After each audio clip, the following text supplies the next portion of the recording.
warahmatullahi wabarakatuh. Waalaikumsalam warahmatullahi wabarakatuh. Alhamdulillah bi ni'mati tatimmu sholihat.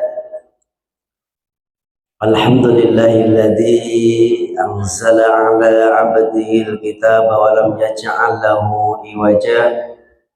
Asyhadu an la ilaha illallah wahdahu la syarikalah wa asyhadu anna Muhammadan 'abduhu wa rasuluhu la nabiyya wa rasula ba'da. Qala Allah Ta'ala fil kitabil karim, a'udzu billahi minasy syaithanir rajim. Bismillahirrahmanirrahim. Ya ayyuhalladzina amanu taqullaha haqqa tuqatih wa la tamutunna illa wa antum muslimun. Wa qala Nabi sallallahu alaihi wasallam, min husnil islami mar'i tarku ma la ya'ni. Yang sama-sama kita hormati pengurus Masjid Al-Muhajirin, kemudian yang sama-sama kita hormati imam kita, kemudian Bapak Ibu jamaah rutin Masjid Al-Muhajirin yang semoga kita semuanya insya Allah calon-calon penghuni surganya Allah Subhanahu wa Ta'ala. Alhamdulillah, tentu kita banyak bersyukur kepada Allah Subhanahu wa Ta'ala di sisa-sisa umur kita, kemudian kenikmatan, kesehatan, kesempatan yang Allah berikan kepada kita. Di malam ini spesial kita duduk di tempat yang mulia, di bulan yang mulia bersama orang-orang mulia, karena kita di taman-taman surga. Sebagaimana hadis Nabi sallallahu alaihi wasallam, wa majtama'a qaumun fi baitin min buyutillah yatluna al-kitabullah wa yatadarrusunahu illa nazzalat alaihimus sakinah wa khasiyatuhur rahmah wa hafidhuhumul malaika wa tarakallahu fiman indahu. Jamaah atau sekelompok orang yang duduk di majelis ilmu di masjid yang dikaji adalah Al-Qur'anul Karim, saling mengajarkan, saling menyampaikan, maka di dalam majelis tersebut Allah akan menurunkan 4 keistimewaan. Illa nazzalat alaihimus sakinah. Yang pertama, Allah turunkan ketenangan. Karena gizinya ya jasmani kita ini makan, minum dan yang lain-lain. Sementara nutrisi ruh kita, hati kita adalah dengan majelis ilmu. Jadi kalau kita ingin tenang hidup kita, maka dekatkan diri kita ke majelis-majelis ilmu. Datangi majelis ilmu. Kemudian Allah menjanjikan keistimewaan yang kedua, orang yang duduk di majelis ilmu itu Allah akan turunkan rahmat, kasih sayang. Bentuk kasih sayang adalah pengampunan dosa. Subhanallah, betapa mulianya kita duduk sejenak di tempat ini, Allah akan menggugurkan dosa-dosa kita. Yang ketiga keistimewaan, wa hafidhumul malaikah. Di sekeliling kita ini ada malaikat.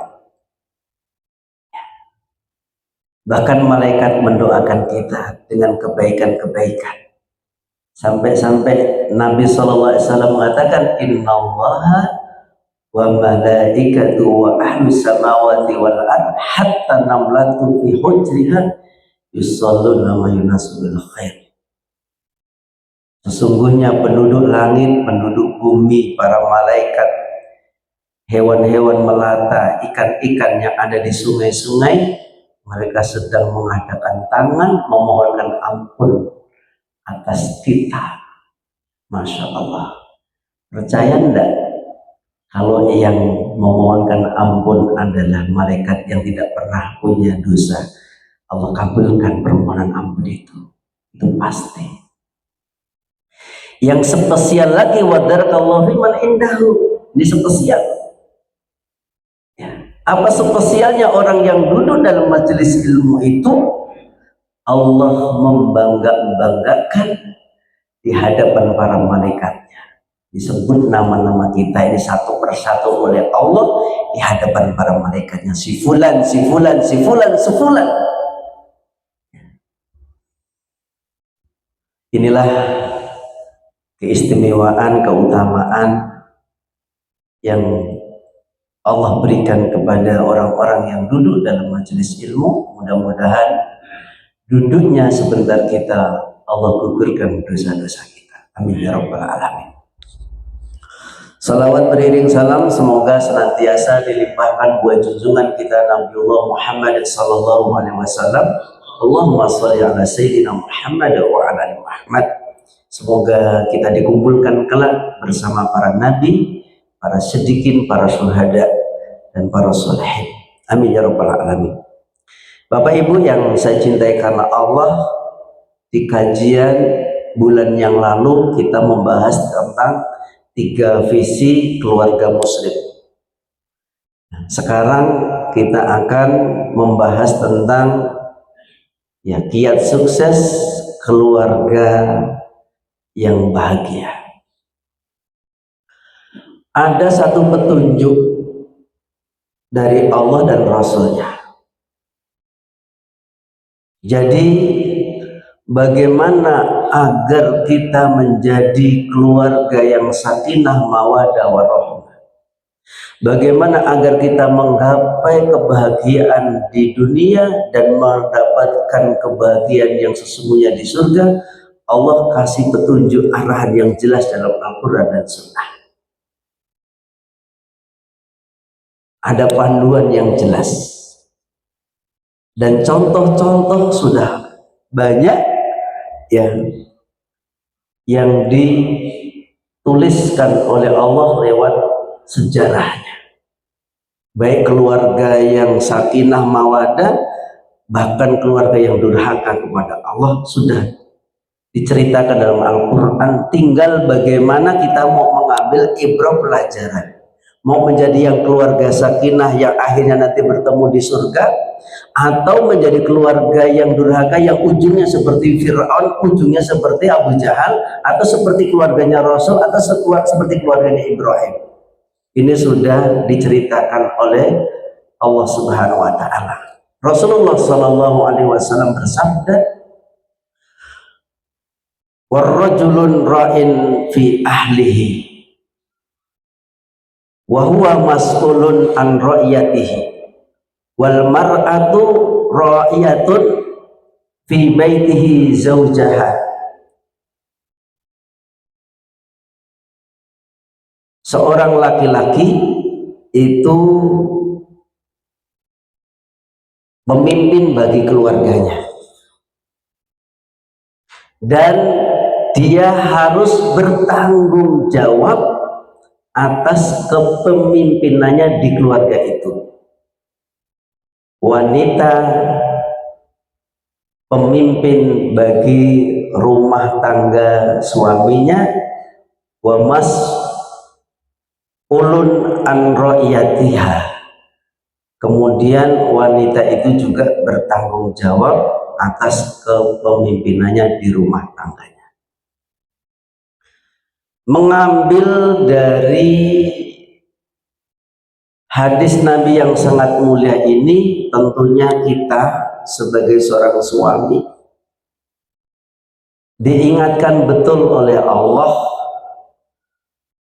dinasihati betul oleh Allah, dipesankan betul oleh Allah.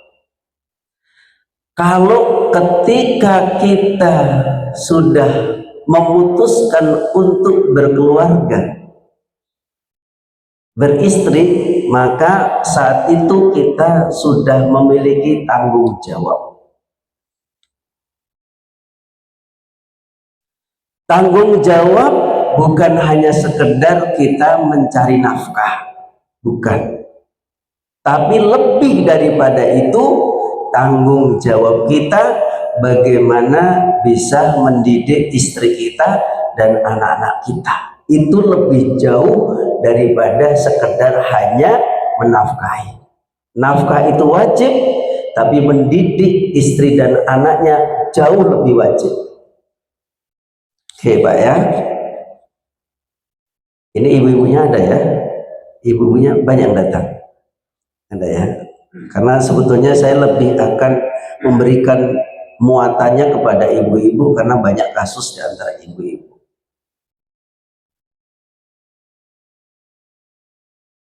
Bapak-bapak yang saya cintai karena Allah. Allah mengingatkan kembali dalam satu ayat di dalam surat At-Taghabun. Perhatikan ayat ini di surat yang ke-64 di ayat 14. Ya ayyuhalladzina amanu inna min azwajikum wa auladikum aduwwun lakum fahdharhum wa in tahfu wa tasfahu wa taghfiru wallahu ghafurur rahim. Bapak perhatikan ayat ini. Hai orang-orang yang beriman, wahai para suami, sesungguhnya di antara istrimu dan anakmu berpotensi akan menjadi musuh-musuh bagi kalian, maka berhati-hatilah terhadapnya. Ingat, ini ayat. Hai para suami, kalau engkau menjadi seorang qawwam, menjadi seorang pendamping sebagai suami dan dipanggil sebagai seorang ayah, ada potensi pendamping hidup itu akan menjadi musuh-musuh kalian. Fahdharhum, maka berhati-hatilah. Nanti akhirnya ada 3, wa in tahfu wa tasfahu wa taghfir, untuk menghadapi kondisi anak dan istri yang nanti akhirnya membangkang jauh dari Allah, nanti akan melewati jalur yang 3 ini, wa in tahfu wa tasfahu wa taghfiru wallahu ghafurur rahim. Tapi nanti akan bahas kita.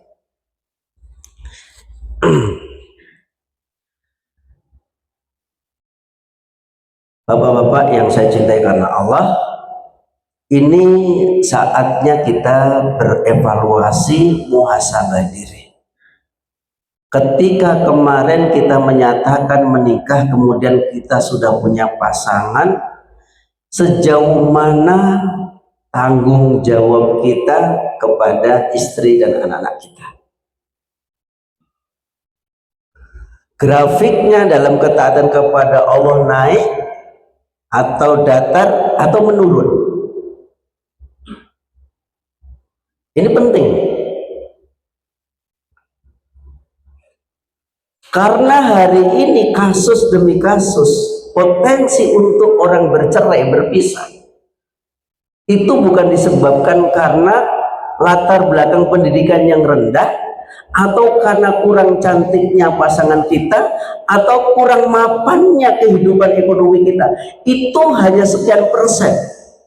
Tapi hari ini kegagalan dalam rumah tangga, ya, hancurnya rumah tangga, kandasnya rumah tangga, ya, dalam penelitian 90% bukan dibangun di atas ketaatan kepada Allah.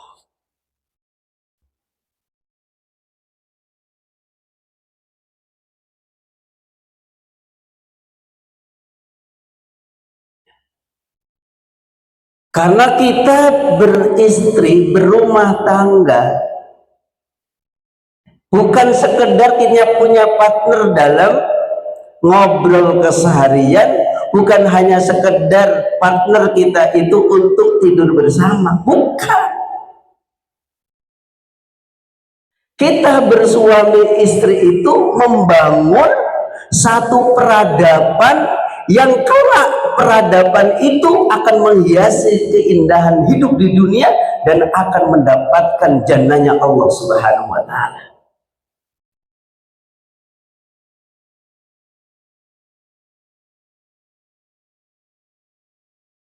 Satu contoh, seorang ulama besar, Profesor Dr. Muhammad Nasir Ulwan, di dalam kitab Tarbiyatul Aulad, ahli pendidikan dunia, menyimpulkan keretakan rumah tangga, tidak harmonisnya rumah tangga, tercabutnya hak suami istri dalam kehidupan rumah tangga, itu didominasi karena dua-duanya ego yang jauh dari nilai-nilai agama. Bisa diteliti.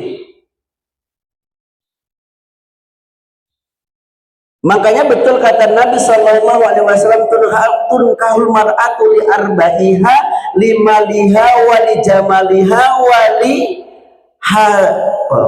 wali jamaliha, tunkahul mar'atu li arbaiha, limaliha, wahasabiha, wali jamaliha, waladiniha, fatfar bidadi dini tarobat yataka.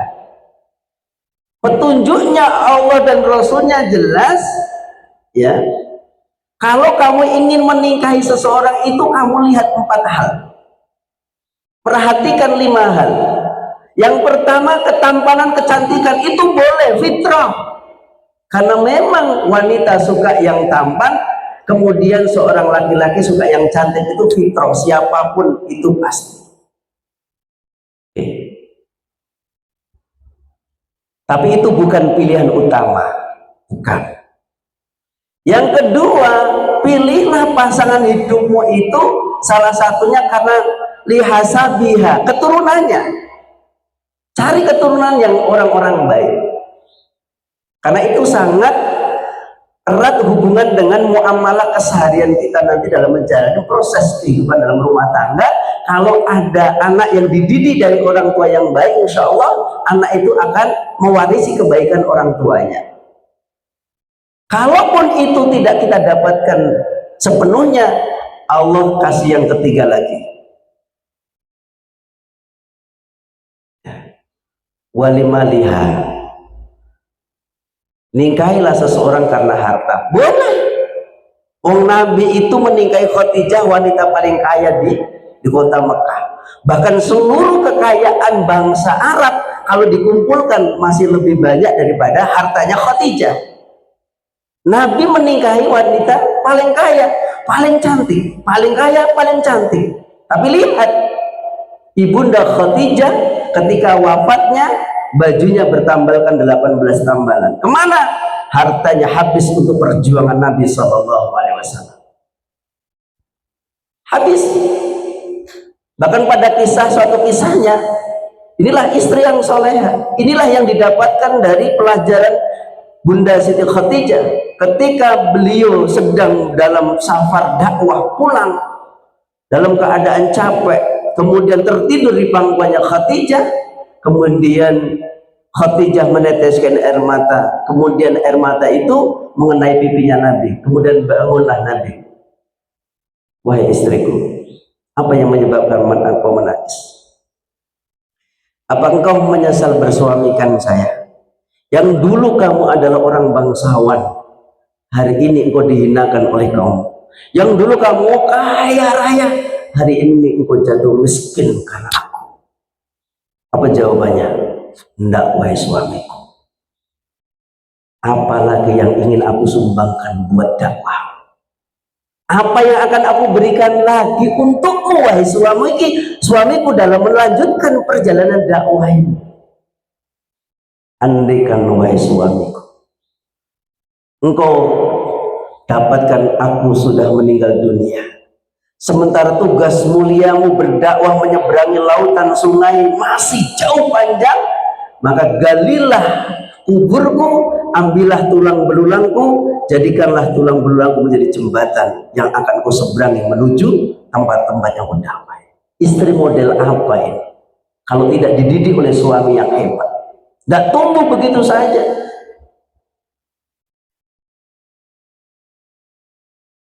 Butuh pengorbanan. Siti Hajar, ya, bersuamikan Ibrahim menanti sang jabang bayi. Doa 86 tahun, Rabbi habli minas solihin, dikaruniai anak di saat umur yang sudah senja, bayi yang laki-laki yang semua manusia akan menginginkan kehadirannya. Begitu lahir di bawah hijrah dari kota Palestina menuju Mekah, kurang lebih 2000 kilometer. 2000 kilometer jalan kaki. Sampai di tempat yang tandus, kering kerontang, bebatuan cadas, tak ada rumah, tak ada batang yang tumbuh, tak ada bahan makanan yang ada, kecuali hanya untuk 3 hari, kata para sejarawan. Hanya 3 hari. Kemudian dia tanpa menoleh meninggalkan sang istri. Wahai suamiku, apakah engkau tinggalkan aku di sini bersama anakmu? Sampai dia 3 kali. Kemudian, apakah ini karena perintah Allah? Baru diiyakan ia.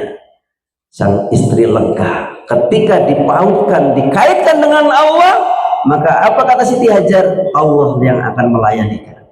Istri macam mana, produk seperti apa, dia muncul seperti saja. Itu pasti ada suami yang hebat. Ada suami yang hebat. Dia tidak akan lahir begitu saja tanpa dididik dan didampingi oleh suami yang hebat. Oke, kita lanjutkan hadis tadi. Kecantikannya, keturunannya, hartanya.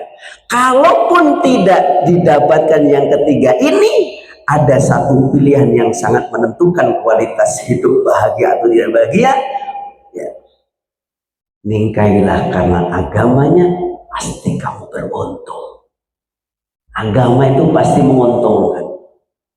Kalau pondasi pernikahan kita, rumah tangga yang kita bangun berdasarkan kaidah-kaidah yang disyariatkan oleh Allah, ada rambu-rambu tentang di situ bagaimana hak suami istri dipenuhi, yakinlah keadaan seperti apapun kita akan mendapatkan kebahagiaan yang sesungguhnya, karena bukan kebahagiaan palsu. Banyak hari ini rumah tangga yang dibangun di atas kepalsuan dan kepalsuan dan kepalsuan, cinta yang palsu. Nampaknya dihadap istrinya baik, tapi di luar sana luar biasa. Ada satu banyak kasus yang mengadu kepada saya tentang istri yang diperlakukan oleh suami yang tidak semestinya. Dan ini banyak kita dapatkan. Maka bapak-bapak, ya, yang saya cintai karena Allah, kita kembali kepada hadis tadi dan ayat yang saya bacakan. Potensi istri kita menjadi musuh kita bukan musuh sebagaimana kita bermusuhan dengan orang-orang antara orang kafir dengan orang beriman, bukan. Musuh ini di dalam tafsirnya melalaikan dari mengingat Allah. Ya ayyuhalladzina amanu la tulhikum amwalukum wala auladukum an dzikrillah. Hati-hati, hai orang-orang beriman, jangan sampai anakmu, hartamu, istrimu melalaikan kamu dari mengingat Allah.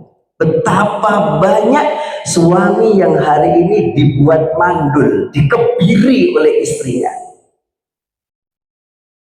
Dikebiri, tidak berfungsi sebagai seorang suami.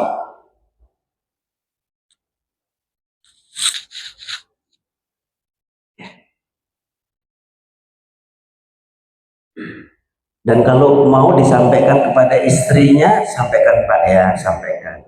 Kata Ustadz dalam hadis, kebanyakan wanita itu di neraka. Apa masalahnya? Tidak taat sama suami. Sampaikan nanti. Berani Pak? Berani. Ya. Karena sesungguhnya kalau ini ada ibu-ibu, tugas seorang ibu itu cuma 3, tugas pokoknya itu 3. Tugas pokok ibu-ibu itu 3 Pak. Yang lainnya itu tugas tambahan. Tugas pokoknya mentaati Allah dan Rasulnya, ya, kemudian mentaati suaminya, mendidik untuk anak-anaknya. Itu tugas pokoknya seorang istri, seorang wanita. Kalau mau jadi kepala sekolah, jadi camat, jadi gubernur, itu tugas tambahan. Dia hebat di luar, mesti dia memfungsikan di rumah, harus mentaati suami. Mau profesor, mau dokter, bergelar berapapun, kalau sudah masuk ke rumah, dia mesti jadi istri, tunduk kepada suami. Kalau sudah berubah fitrahnya, laki-laki di bawah kendali wanita, dan wanita mengatur rumah tangga, lihatlah nanti pasti ada kehancuran di sana. Karena itu menyalahi takdir, menyalahi fitrahnya seorang perempuan. Perempuan itu lemah, Pak. Lemah, akalnya lemah. Mau profesor itu akalnya lemah. Perempuan itu kalau ditimbang otaknya itu cuma 800 gram, laki-laki itu 1300 gram. Jauh perbandingannya. Makanya wanita itu cepat nangis, gampang putus asa, main perasaan, tidak tegar menghadapi situasi dan kondisi, karena memang tidak dihadapkan kepada yang besar berat, dia dihadapkan di rumah, tugasnya itu. Saya nggak bisa membayangkan seorang wanita yang biasa kena tersinggung sedikit nangis menghadapi problematika besar di hadapan, waduh, nggak bayangkan seperti apa di rumah dia. Pasti yang akan menjadi sasaran suami dan anak-anaknya. Pasti itu udah pasti. Bayangkan penatnya pekerjaan di luar dibawa ke rumah. Wanita terbayang, saya bayangkan. Maka disitulah banyak kasus yang kita lihat dalam dinamika kehidupan rumah tangga hari ini, yang saya katakan kandas, bukan karena tidak punya jabatan, bukan tidak karena punya penghasilan, bukan karena tidak cantik, semuanya ada, tapi kandas.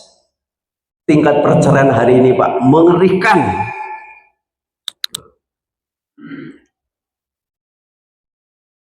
Ini belum nanti kasus ke anak ya, saya hanya baru membongkar sedikit ini masalah keluarga suami istri. Karena ini penting. Pak, betul Pak. Coba Bapak kalau tidak percaya, Bapak pergi saja.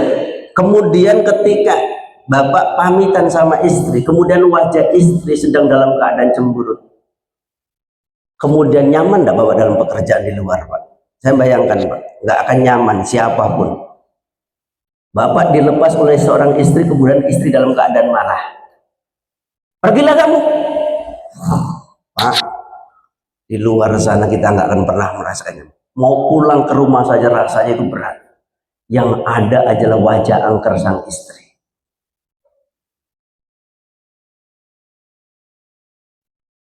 Maka kalau istri mau peluang untuk masuk surga, pintu yang paling cepat istri itu ada 4.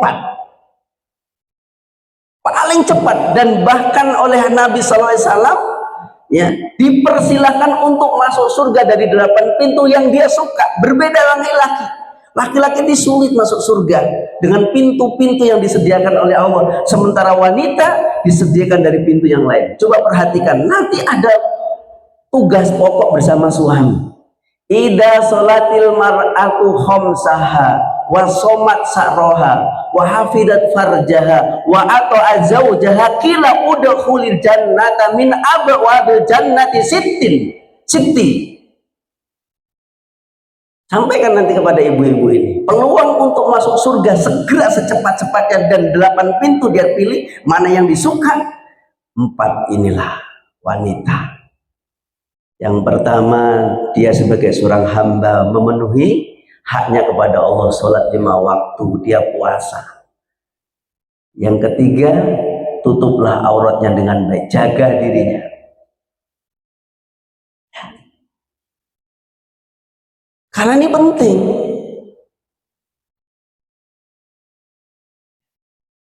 Kemudian yang keempat, wa ata'a zawjaha, taati suamimu.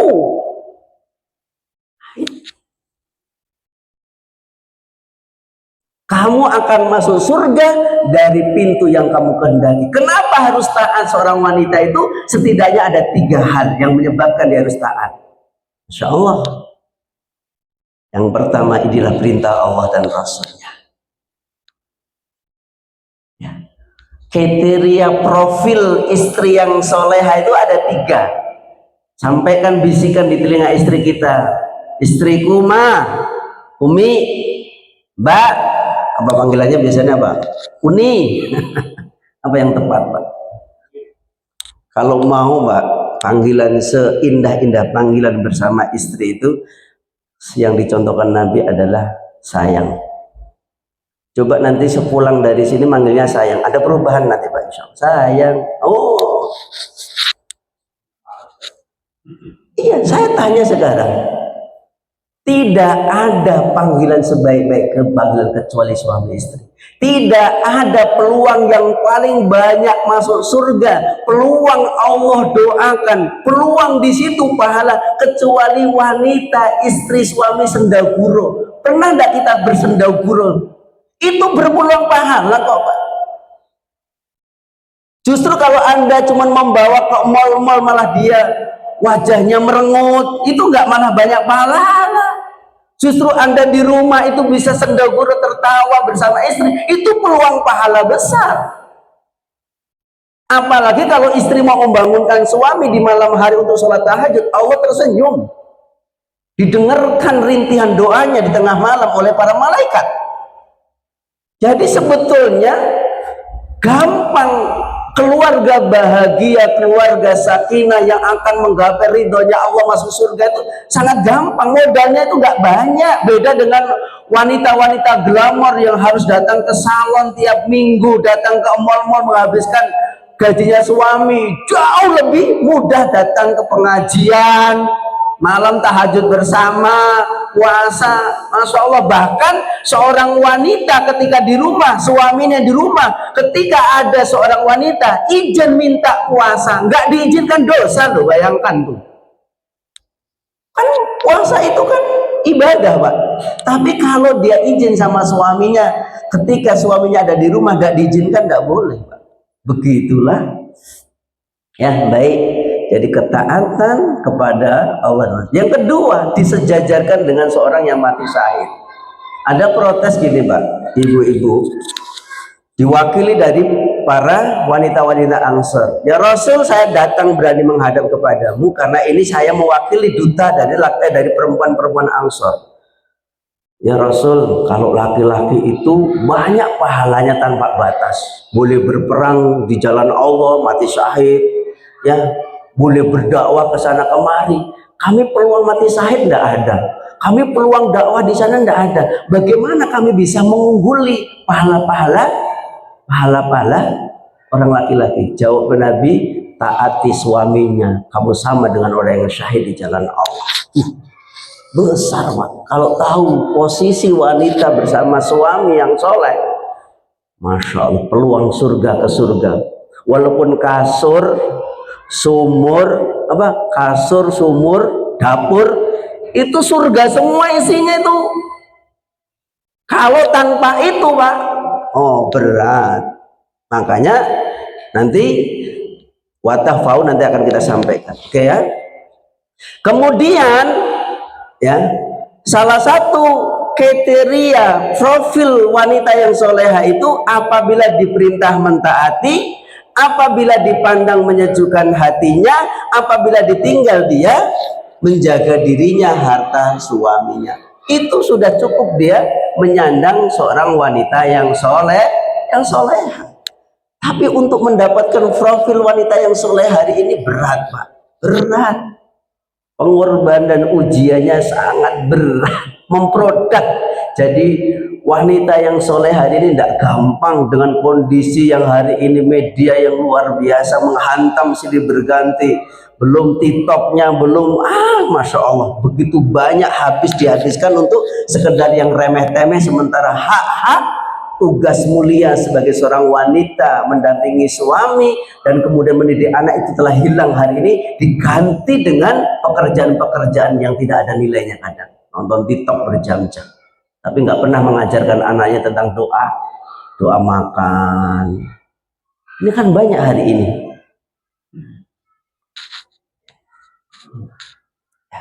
Kemudian kenapa harus taat?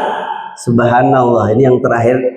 Allah akan sediakan surga bagi wanita tadi yang hadis saya sampaikan. Oke. Kalau ditakdirkan bapak-bapak sekalian, kita semuanya hari ini belum bisa mewujudkan impian kita yang besar. Kita belum memiliki profil istri yang soleha. Kemudian kita belum memiliki anak-anak yang soleh dan soleha. Karena sesungguhnya tugas pokok wanita adalah salah satu membantu suami mendidik anak-anaknya. Walaupun itu tidak harus diambil alih sepenuhnya, tapi setidaknya presentasi lebih banyak anak-anak itu dengan ibunya. Tapi nanti Allah akan tegur kepada kita seorang suami, ingat ya, 16 ayat bahkan menegurnya.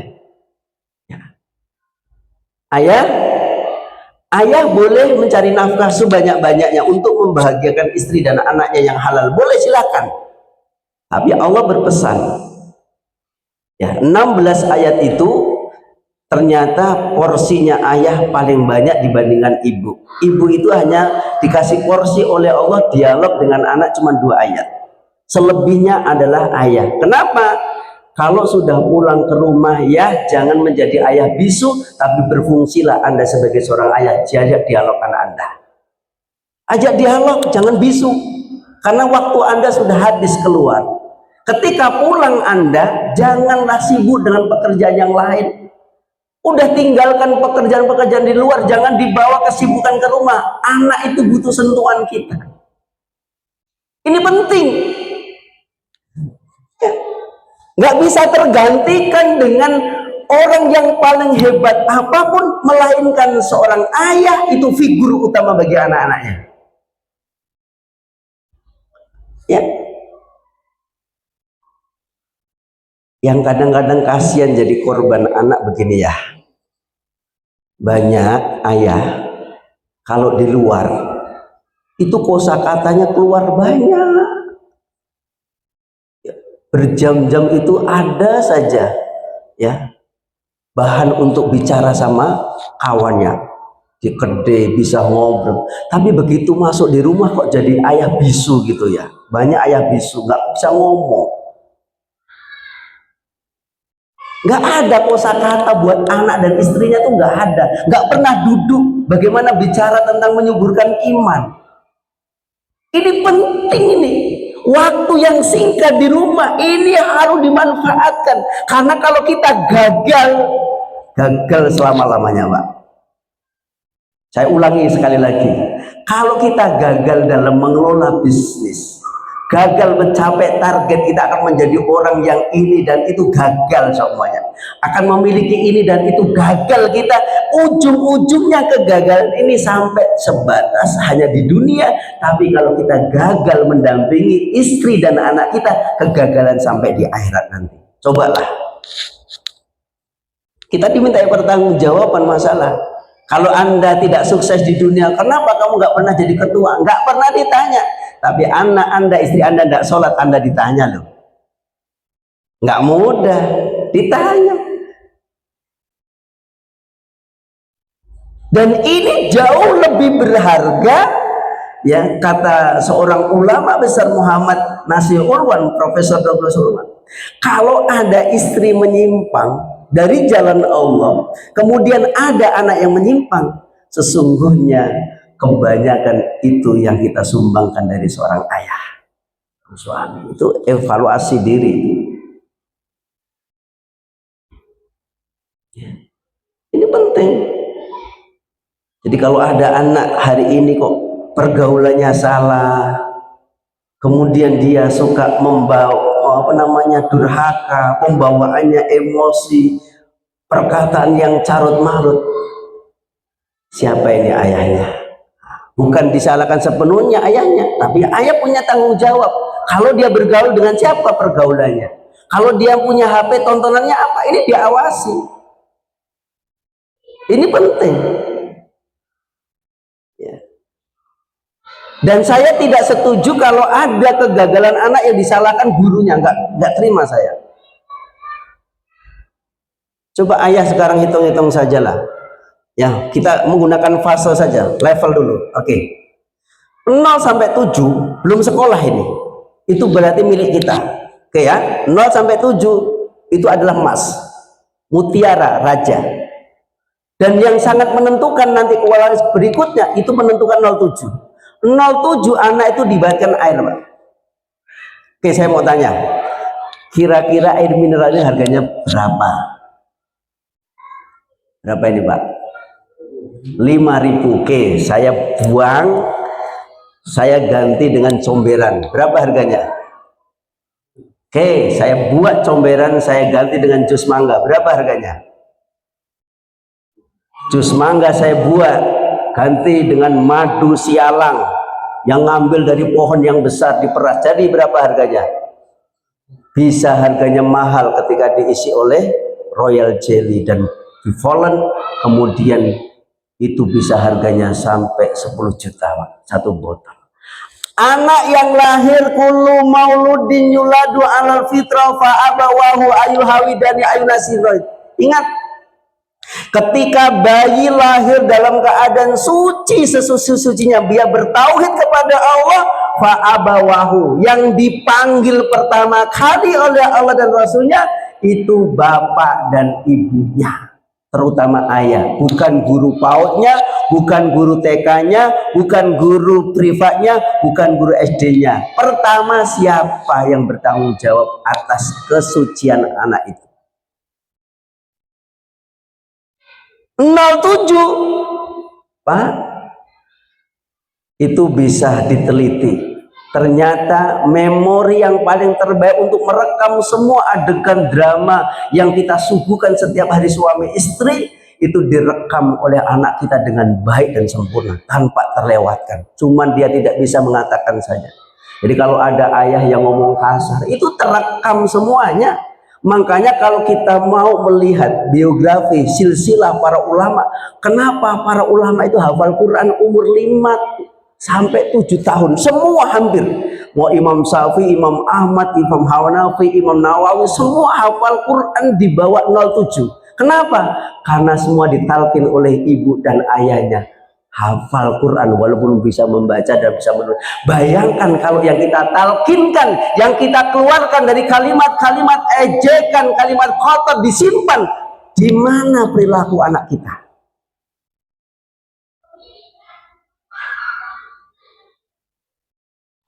Ini ayah. Sampai saya, Pak, ini saya diuji oleh anak saya. Pada suatu hari saya nggak bisa mengantar anak saya. Jadi yang menghantar tetangga saya yang nggak pernah sholat. Sekali saja. Sampai di lampu merah, tersenggolah.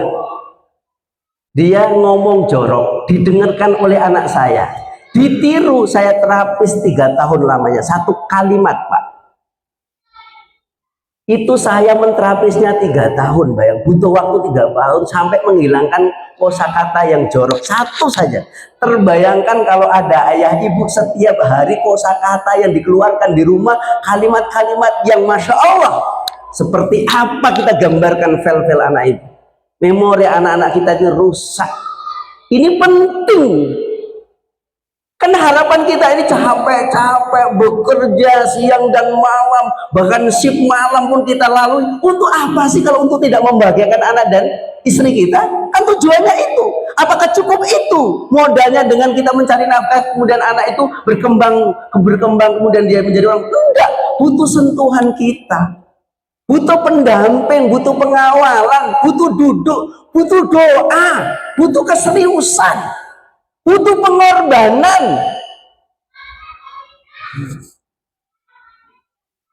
Iya, Pak. Karena tidak akan kita dapatkan hari ini semuanya, nanti tunggulah. Nanti akan kita dapatkan semuanya itu. Kita hari ini menanam kebaikan-kebaikan untuk mereka, yang hasilnya akan kita dapatkan nanti. Tapi sekarang pertanyaan, sudahkah serius kita mau bersamai mereka? Sudahkah istri kita didik dengan sebaik-baiknya sehingga menjadi orang-orang wanita yang soleh, layak masuk surga bersama kita? Nah, akhirnya Allah mengingatkan 5 menit lagi. Allah mengingatkan 3. Kalau ternyata belum sebagaimana kita harapkan, wa in tafu wa tasfahu wa taghfiru, maafkan, suruh maafkan. Nggak apa-apa, nggak putus asa, kita jangan putus asa. Bagaimanapun itu istri kita. Sekarang kan ketika tidak ada pondasi iman, Pak, pondasi imannya tuh rapuh dalam rumah tangga, sedikit masalah cerailah. Bahasa cerai itu seakan-akan bahasa muda. Kemarin ada tetangga saya, polisi itu, jabatannya tinggi, sudah talak, pisah sama istrinya, rujuk lagi. Bahasa talak keluar lagi, rujuk lagi. Sudah 4 kali rujuk. Saya bilang sama polisi, hati-hati Pak, bisa berzina Bapak. Nggak bisa ucapan talak itu mudah. Enggak, bahasa yang sangat dibenci oleh Allah itu adalah bahasa talak. Walaupun itu halal menceraikan istri, tapi bahasa talak jangan sering kita keluarkan. Karena kalau kita salah menghitung sampai 3 kali lebih, Anda berkumpul sama istri, kedudukannya ada berzina, harus diceraikan dulu, baru harus Anda nikahi. Ini bahasa kayak gini sekarang bahasa pasaran. Pulang kamu orang tua kamu, saya pulangkan kamu orang tua, itu bahasa talak semuanya. Karena nggak tahu agama, pondasinya cukup hanya kecantikan, modal ketampanan, mudah ucapan-ucapan bahasa, kata-kata ini kan penting, Pak. Ini penting. Baik ya, jadi solusinya kalau kita menghadapi anak istri, maka watahfal, ya, maafkan. Yang kedua, jangan kau celah. Saya nggak membayangkan, Mbak ya, kalau kedudukan kita seperti Nabi Nuh.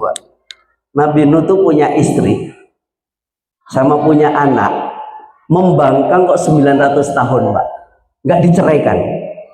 Nggak diceraikan istrinya Nabi Nuh, membangkang 900 tahun tidak diceraikan. Nah kita coba bayangkan, punya anak durhaka 900 tahun. Nabi Yakub bersabar dengan 10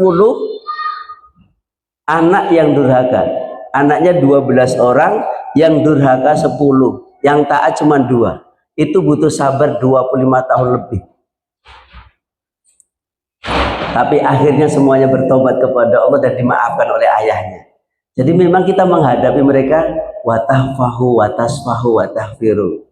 Maafkan, jangan kau celah, ya. Kemudian ya ampuni, udah tutupi kesalahan-kesalahan dan banyak-banyak kita berdoa kepada Allah. Ini cuplikan sedikit tentang peran seorang suami, ya, sebagai qawam, tentunya sebagai orang yang diberikan amanah yang sangat mulia.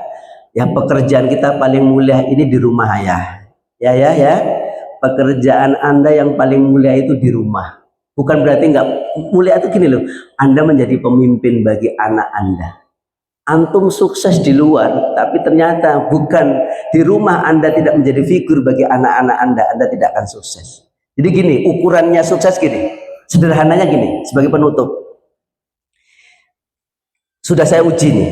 Jadi gini, kalau ada orang tua keluar dari rumah, kemudian kita berpesan sama anak, nak, mama sama ayah mau pergi.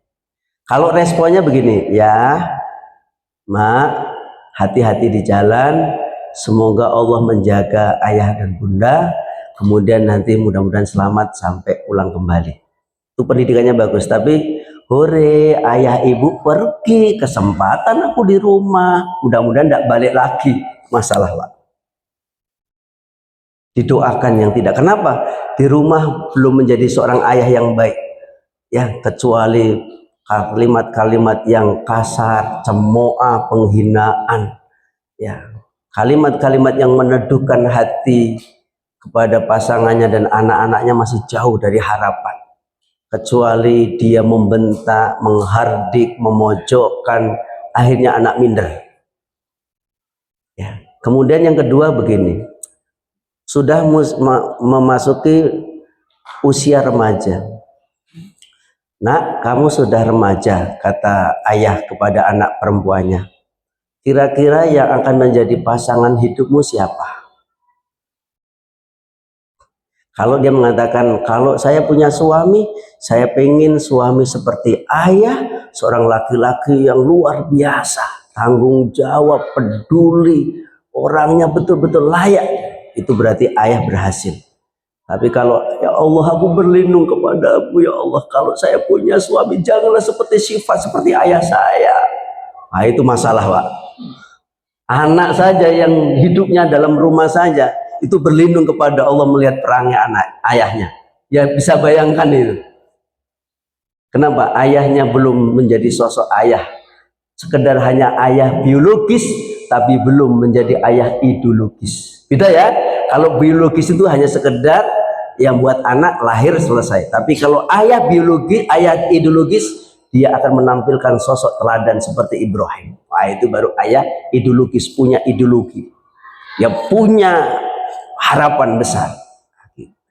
Oke, karena waktu hampir masuk Isya, diminta oleh protokol tadi 12 menit kepada ayah-ayah ya yang saya sayangi, yang saya cintai karena Allah, karena bagaimanapun status kita nggak akan dicabut sampai mati, tetap ayah ya. Kalau karyawan kapanpun bisa dicabut ya Pak ya.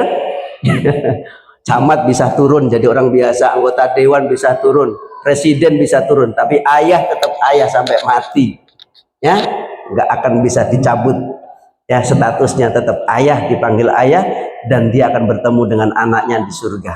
Nah, atau nanti akan menjadi malapetaka di kuburan. Silakan, monggo.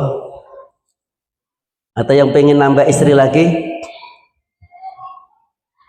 sebelum iqomah salat Isya, barangkali di antara jemaah yang ingin bertanya dari materi yang disampaikan atau di luar materi, silakan. Kan kita punya anak cewek yang sudah dewasa gitu kan. Ini gimana cara menghadap selaku ayah ya? Bagaimana cara sebaiknya mengkomunikasikan keremajaan dia ini untuk bertemannya seperti apa? Terus cara dia untuk bersosialisasi dengan kawan-kawannya itu seperti apa? Soalnya kadang-kadang maksudnya pasti ada lah disembunyikannya untuk ke orang tuanya seperti apa kan. Sebaiknya gimana cara komunikasi untuk anak perempuan lah terutama. Baik. Ya, jazakumullah khair. Bagaimana Ustaz kita mengkomunikasikan dengan anak remaja kita. Jadi fase 07, 7 ke 14, 14 ke 21. Masa 21 ya, sebetulnya masa yang paling rentan itu 14 ke 21. Karena masa-masa itu masa-masa ya pemuncaknya di 17, 18. Maka kalau sudah remaja di atas umur 20 itu levelnya sudah seperti sahabat. Maka waktu dengan ayah, waktu dengan ibu bukan lagi kata perintah, tapi lebih kepada diskusi. Tapi kalau anak di 14, 17, 18 itu banyak kata perintah, karena dia seperti orang sedang dalam tawanan, orang seperti di penjara, ketat. Karena memang umur-umur itu sangat luar biasa, menguji anak-anak SMP, SMA itu. Maka disitulah nanti akan menentukan pendampingan kita. Kalau sudah umur remaja, umur 20 tahun, itu sudah diskusi seperti kawan, ngobrol itu sudah enjoy. Jadi apa yang menjadi kegelisahan, ketakutan, unek-unek anak itu akan disampaikan ke ayah selama ayahnya itu bisa diajak diskusi. Kenapa hari ini banyak anak-anak melampiaskan keluar karena dia tidak dapatkan di rumahnya itu seperti sahabat, tapi seperti kayak antara bos dengan anak buah. Ya. Boleh ditanya Pak, saya sudah mewawancarai ratusan anak-anak pang yang di pinggir-pinggir jalan, yang kendaraannya Vespa di seluruh Indonesia sama itu. Pas Vespanya begitu dikasih bendera, dikasih sapu, ya anak pang itu sudah seperti itu.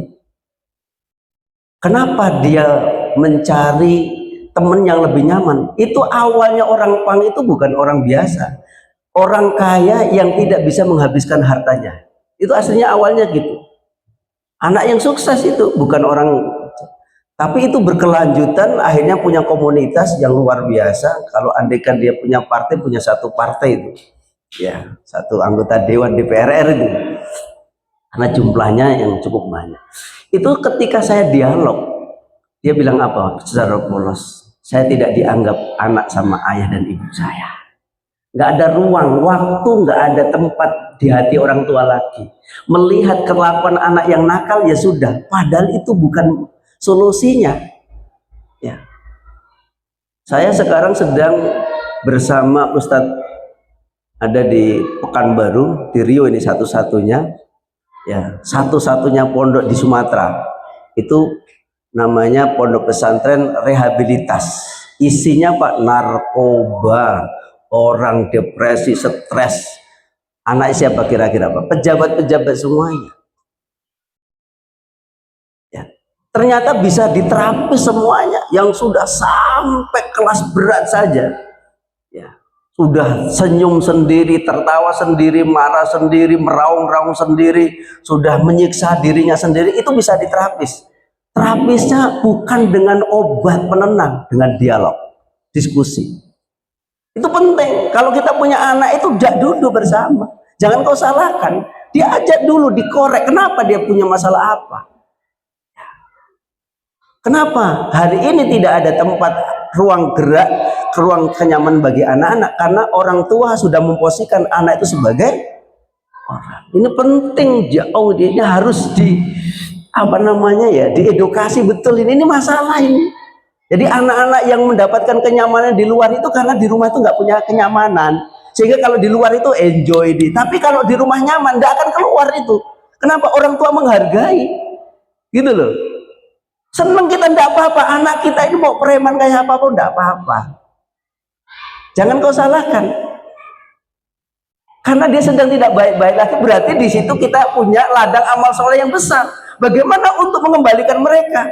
Orang tua pertama kali, orang lain tidak bisa Pak, nggak bisa ya. Karena pernah ada satu sayembara, pernah saya ceritakan belum ya? Belum ya, ini sebagai penutup. Ini ada sayembara Pak. Jadi ada di satu provinsi di Lampung, di kota Gajah, ada orang tua ini suksesnya luar biasa secara dunia nih. Dia punya perusahaan pabrik tepung tapioka terbesar di Indonesia. Ya, omsetnya miliaran, ratusan miliar. Anak ini semata wayang, apapun yang diminta selesai. Mau kasih mobil hancur. Ya. Uang sakunya nggak kayak kita ngasih uang saku anak kita 100.000 berat, dia uang sakunya itu paling kecil 100 juta, ya punya anak satu. Nah akhirnya anak ini jauh dari kau, ya sampai berbulan-bulan kadang nggak pulang. Nah, sampai akhirnya orang tua mulai, kalau terus-terusan begini siapa yang akan menggantikan kami nanti? Akhirnya dibuat sayembara Pak, dimuatlah di Lampung Pos. Siapa yang bisa mendidik anak saya menjadi anak yang soleh yang baik, satu dihadiahi haji, umroh, bikin rumah. Daftarlah 10 orang ustadz terbaik di Lampung. Salah satu kawan saya ada doktor itu nggak baik-baik, lulusan Timur Tengah, kawan saya. Dicoba 3 bulan gagal semuanya mendidik anak satu Pak. 10 orang mendidik anak satu gagal. Nah akhirnya ada salah satu teman saya nyodorkan buku ke ibunya. Judul bukunya Mendidik Anak Sehebat Imam Syafi'i. Di situ tertera doa yang sangat luar biasa. Doanya Nabi Ibrahim, Robbi ja'alni muqimas sholati wa min dzurriyyati rabbana wa taqabbal doa. Selesaikan ya cerita ini ya. Akhirnya Masya Allah, ibu ini setiap malam berdoa kepada Allah, berdoa, akhirnya sampai 40 hari berdoa, menangis, mengemis kepada Allah. Anak ini ditakdirkan, ternyata dia ini di Jakarta, berada di masjid, bertemu dengan ustadz, dibimbing ustadznya terkenal di Indonesia, dan hafal Quran 16 juz, sekarang sudah 30 juz. Ini penting, peran orang tua ini penting. Doakan anak, sentuh hatinya. Peluang kita masih besar, karena doa-doa kita ini Masya Allah besar dikabulkan oleh Allah. Nah, ayo kita nanti bulan besok yang akan kita bahas ya 5 posisi anak dalam Al-Quran itu besok bagus parentingnya besok. Hadir ya Pak ya, bawa istrinya. Tadi pagi saya mengisi parenting keluarga menangis, banyak yang menangis Pak. Itu di UKUI baru pulang tadi itu karena memang butuh hari ini materi-materi ini itu butuh Pak. Sementara yang masuk berita-berita nggak terkendali lagi HP dengan anak istri kita. Sementara ini untuk menjadikan keluarga sakinah nggak diimbangi di mana Pak, dahsyatnya. Ya, ini realita loh, fakta. Kita nggak bisa sekarang menutup-menutup, nggak ada. Ini fakta kok. Coba anak-anak kita ini sekarang di mana remajanya? Di masjid atau di tempat nongkrongan hari ini? Kalau saya dulu di tahun 80-an itu paling banter nongkrongnya di musola, di langgar. Sekarang coba cari anak langgar masjid kalau ada, anak remaja. Nah ini orang tuanya harus mengedukasi kembali. Baik, barakallahu fiik. Demikian mohon maaf kalau penyampaiannya kurang pas, tapi ini adalah salah satu hal yang penting harus yang kita sama-sama kita untuk memberikan solusi. Solusinya dekatkan dengan agama, nggak ada yang lain ya. Serusak apapun anak kita harus dekatkan dengan agama. Barakallahu fiik, syukran jazakumullah khair, subhanallahi bihamdika, asyhadu an la ilaha illa anta astaghfiruka wa atubu ilaik. Assalamualaikum warahmatullahi wabarakatuh. Waalaikumsalam warahmatullahi wabarakatuh.